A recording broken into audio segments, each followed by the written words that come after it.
auzubillahi mina seytaani rajiimi bismillaahi rahmaani rahiimi asalaamaaleykum wa rahmatullaahi wa barakaatuhu. ginnaaw bi ñu sant yàlla julli ci yonentam ba Seydina Muhammad sallallahu alayhi wa sallam faay mën a nekk ñëw leen di ziar di leen ñaanal jàmm ak gudd fan wér xéewal yaatu defaraat nag alaaxira rawatina yéen ñi abonné ci Daaru Salaam Chifaou ñëw leen ziar baax a baax a baax a baax. lii nag dafa baax ci ay jafe-jafe ku nekk ci ay jafe-jafe lu ci yéemee ngi nii te baax ci lool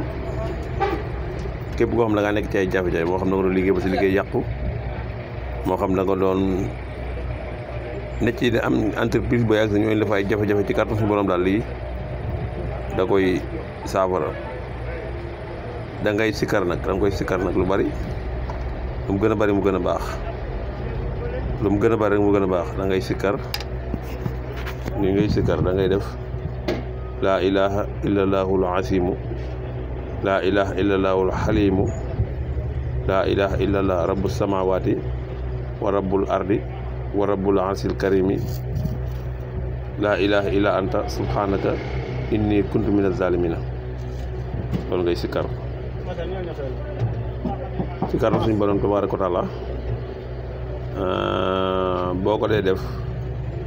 jafe-jafe joo ma di nekk rek suñu borom dana ci génne laa ilaha illallahul asimu laa ilaha illallahul xalimu laa ilaha illallah rabbu samawati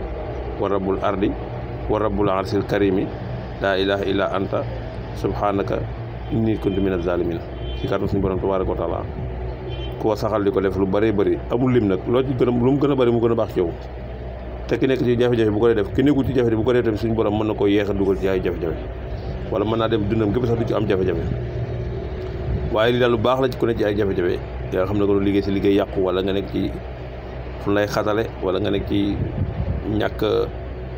ba ñi nga xam ne jigéen ñi sax amuñu ay borom kër sax buñ ko def si kanam suñu borom mën leen a jàppale sax ñu am borom kër ci bu yomb kon ñëw leen siyaar baax a baax di leen ñaanal jàmm ak gudd fan wér xéwal def àdduna ak àllaaxira wasalaamaaleykum wa rahmatullaahi wa barakaatuh.